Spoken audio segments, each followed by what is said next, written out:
नमस्कार, सुप्रभात, जोहार, सत श्री अकाल मेरे प्रिय भारतवासियों और मेरे चैनल के दर्शकगण प्रेमियों। आज पुनः मैं अपने 52वें ग्राम के पहाड़ की ओर, जो प्रकृति की वादी है, शांत वादी है, सुंदर वातावरण है, मनोरम दृश्य है, मैं उधर पुनः आज घूमने के लिए आ चुका हूँ। और कहते हैं लोग, कवि और लेखक दोनों ही समाज और राष्ट्र के आईने होते हैं। ये लोग आईना दिखाते हैं। लेखक अपने लेख लिखकर बताते हैं, समाज के दृश्य को दिखाते हैं। एक कवि जो अपने कविता के माध्यम से किसी भी चीज़ का कल्पना करके उसके पर 4 लाइनें लिखकर सबको कुछ उसके बारे में संदेश देना चाहते हैं। मेरे ख्याल से एक कविता है, पुष्प की अभिलाषा, जिसे एग्जैक्ट तो मुझे याद नहीं आ रहा है, सुमित्रा नंदन पंत होंगे या महादेवी वर्मा होंगी जिन्होंने इस कविता को लिखा है। इस कविता के माध्यम से पुष्प की अभिलाषा क्या होती है उन्होंने बताया है। एक पुष्प जो दिखने में सुंदर होता है, सबके मन को मोह लेता है, उसकी कुछ अपनी भी इच्छाएं होती हैं। तो एक कवि ने उस पुष्प की इच्छा को, अभिलाषा को अपने कविता के माध्यम से दर्शाया है। और वो पुष्प की अभिलाषा क्या होती है, 4 लाइनों में मैं बताना चाहता हूँ। उसकी इच्छा होती है, वो कविता की लाइनें हैं, चाह नहीं मैं सुरबाला के गहनों में गूथा जाऊं, चाह नहीं प्रेमी के गले में लिपटूं या उनके बालों में मैं अपने आप को सुशोभित करूं,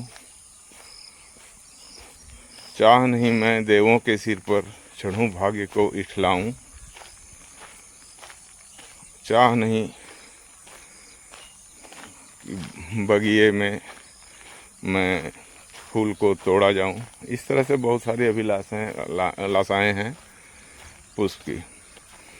पुष्प की अंतिम अभिलाषा ये होती है कि हे बनमाली,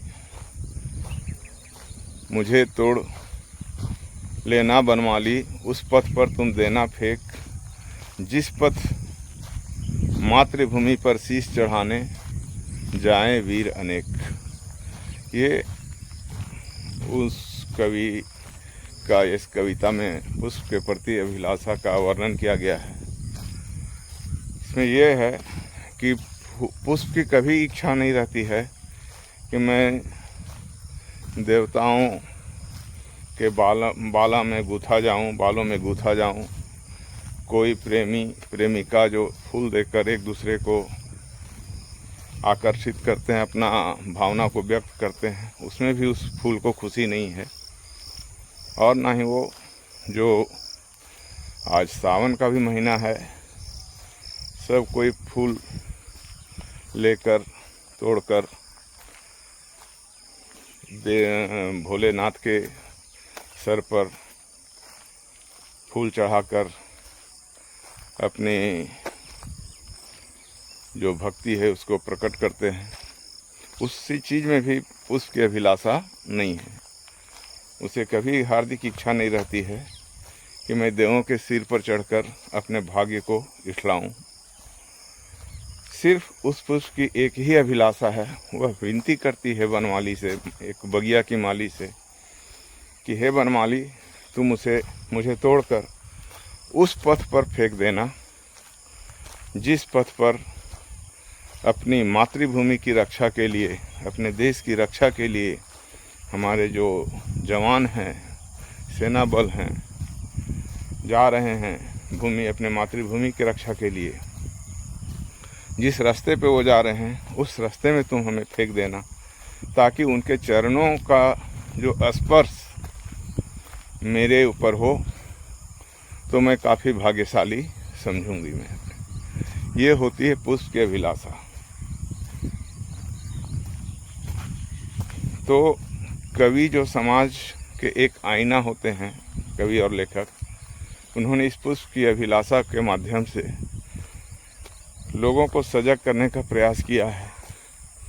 तो एक फूल की इच्छा को समझते हुए हम लोग भी अपने आप को ऐसा मन बनावें, उच्च आदर्श का पालन करते हुए अपने मातृभूमि, समाज के प्रति कर्तव्यनिष्ठ रहें और हर एक उन वैसे गलत रास्तों को ना अपनाएं जो समाज से हटकर अनेक धारा से कुछ लोग जुड़े हुए हैं, जिससे कहीं न कहीं किसी न किसी को क्षति पहुंचती है, आत्मा में चोट पहुंचती है, मानसिक और शारीरिक तौर पर।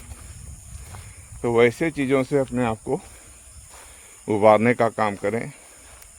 एक पुष्प से बहुत सारी शिक्षा हम लोग को लेने की ज़रूरत है। तो मैं अपने चैनल के माध्यम से सभी भारतवासी और जो भी मेरे दर्शकगण प्रेमी हैं, सबको मैं चाह रहा हूँ ये संदेश देने के लिए कि एक हम लोग भी पुष्प से शिक्षा ग्रहण कर अपने आप को उस लायक बनावें जिन्हें लोग प्रेरणा के रूप में समझें, उदाहरण के रूप में समझें, और मेरी जो मान्यताएं हैं उन अवधारणा को पालन करें। धन्यवाद। आज के चैनल में मैं इतना ही शुभ संदेश देना चाहता हूँ। धन्यवाद। पुनः फिर मिलेंगे। नमस्कार। मैं और मेरे परिवार को सबको सप्रेम नमस्कार।